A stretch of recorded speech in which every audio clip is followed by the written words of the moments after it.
how quickly things can become obsolete or no longer in use when it comes to technology. So Craig Fugate is the former director not too long ago. So let's take a quick look at this video. All right.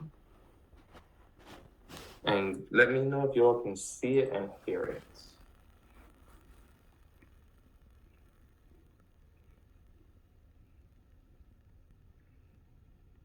Well, when we first started getting involved, can you hear it? Like MySpace, Yep. and Facebook, and Twitter came along, microblogs and blogs that were starting to get real popular. And Twitter was essentially a microblog. And what was interesting was it was for many emergency managers, another way to get out another press release, to get out information. But what was a little bit different about social media versus the traditional ways of getting information out, people started replying to. And this was really, I think, the change of what started to happen was an understanding that social media wasn't just about broadcasting information out to people. It was about you were actually getting information from them. And you start having two-way conversations. And so I looked at social media very early on as how do you communicate with the public during a disaster? And normally all we could do was talk at them. Now we could actually hear from them. And in many cases, they were at the disaster. They oftentimes had better information about what was going on in their neighborhood than you were getting from the overall report. So suddenly we started realizing, hey, wait a minute, this isn't just about more press releases in a different format. This is about communication two-way with people who are oftentimes in the area of impact, who can tell us what's really going on from their perspective. But at the same time, we can now use that with other information and start formulating our response based upon not just our planning assumptions, but real intel coming from the area. Video and imagery. We were starting to see early on where people were starting to use various social media feeds to upload imagery and videos. But with some of the newer pieces, you can actually go live from a disaster area and become your own reporter using tools like Periscope. So as we go through the periphery of all of the changes, the one thing that is constant, there's always new tools and new techniques to use social media. And I think this is the challenge for emergency managers, because whenever we design a course for using social media in emergency management, when that course is ready to go, there's already been changes in how people are using it. And I think this is from the standpoint of emergency managers. We have to understand social media through all of its platforms gives us the ability to have two-way conversations, both to talk to, but listen to what the public is telling us.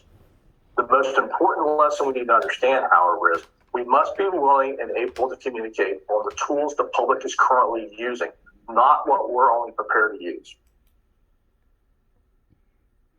So we tell families one of the first things you do in your planning is build a family communications plan.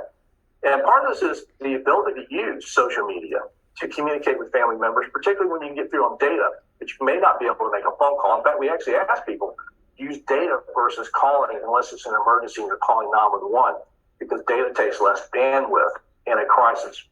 But that first part is your family communications plan should include where do you get the authoritative information about the impacts in your community, particularly if there's evacuation orders, who issues those? Am I following their information?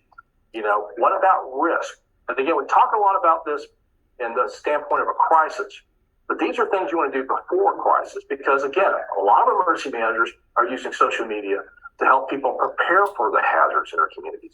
Some that are topical, some that are seasonal, and they use their social media to communicate. So from the standpoint of the public, do your family communication plan. Part of that is how do you communicate with the various family members in a crisis, but also where do you go to get information?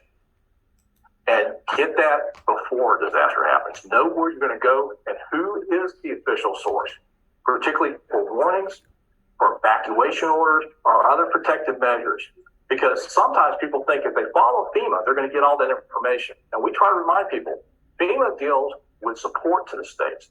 Warnings are issued at the local level, and you need to know whether it's your local weather service office or your local emergency management agency, or in some cases your state agencies that would be responsible for that, and make sure you're following them based upon the hazards your community faces. I have no idea. I mean, that's one of the challenges that I think emergency managers always face is we don't do a good job of predicting the future when it comes to how the public is using social media. We're literally following. So I think that's the other part of this is, remember I said early on, we must adapt and make sure that we're providing information how people are consuming it day to day. So we have to follow where the trends are taking us, what the new technology, and more importantly, how people are using it differently. You know, it used to be very simple. Once you set up your plan on how you're going to run a joint information center, how you're going to issue press releases, how you're going to do press conferences, you just parked it until you had a disaster. Social media is always changing. So it's one of the dynamic parts of our communication strategies that cannot sit waiting for the next disaster. And it is something that is best done by using it every day. Again, remember, we tell public, follow the local authorities, know who the official sources are. But if I'm a local emergency manager and I never issue any products, nobody's going to follow me. When I got into the business, we were literally using fax machines and tunnel alert pagers with voice recorded messages. And it wasn't that many years ago. So as we watch this evolution, emergency management is not so much about we build the technologies, is we adapt the technologies to the very basic things we do, which is to inform the public about the risks they face, give them authoritative information during a crisis on how best protect themselves and their families. And social media has one cool dynamic we've never had before. We're not having to wait till people are dialing 911 to get information. We can now start getting information from disaster sites, for the public telling us. But if we don't build those relationships ahead of time, the public won't tell us what's going on, we'll miss the information, and we may be slow to that response. Again, social media isn't a Band-Aid. It's a tool, though, that can speed up and better coordinate our actions in a disaster by having better information on which we're making decisions on how we're going to respond to that crisis. Okay. Quick question here. Quick question. Let me just stop here for a second. All right. By a show of hands, or you could use the emoticon, how many of you have a family communication emergency plan of some sort? How you would communicate with your family during an emergency? All right. I see one hand. Okay. All right. So another question from the documentary. Where do you currently get your information from? What is the authoritative source of your information? So there's a disaster occurring. I mean, many of you probably are signed up through VCU, right? So you would probably get the local here at VCU. Outside of that, right? Let's say your hometown. If you were there back on vacation, or your family's currently there, where are they currently getting their information from? And go ahead, just unmute yourself and share. Go ahead, Omar. Well, some of my family members, they'll either get it from national weather station, or news, or some of them are also, my dad does police work, so I'll get some of those notifications from his job as well, and then he'll push it out to friends or family members who aren't aware of what's going on, because some of them don't necessarily like technology or know how to use it. So he'll try to either give them a call or whatever, just to let them know, hey, this is what's going to be going on, and help them out in that situation. All right. And where is this location? Well, my dad lives out west, and he's in Nevada. Okay, so in Nevada. All right. Okay. Thank you. Anyone else want to share? Where do you currently get your information from? Yeah, sometimes in anticipation of an emergency event, I'm sure everyone here has received the text messages from the FCC on their emergency broadcasting system, which has been extremely helpful. And I'd be driving from state to state, and I will get it knows where I am, the phone, I guess, identifies where you are based on your cell towers, and it will give you pertinent information to your area if you're just kind of not paying attention to the weather or whatever natural hazard is occurring. So I find those to be highly effective if the cellular network is available, of course. All right. And so that's right. That's so, but on a regular basis, as far as your hometown or your current location. So Where do you turn to? Let's say. So that's information that comes to you, right? But if you want to turn to find out what's happening, where do you go? I saw Muhammad and then Sahira. I mean, I think it's the social media, both Twitter and Facebook is like a main source of information in terms of like, based on your interests, like, the pages that you follow or the. Yeah, but what pages on there are you following is the question. So like I live in Loudoun County, so I follow the emergency management Facebook page. I follow the Loudoun County Sheriff Office. They are connected also with Fairfax, so sometimes they share stuff from Fairfax County or DC area.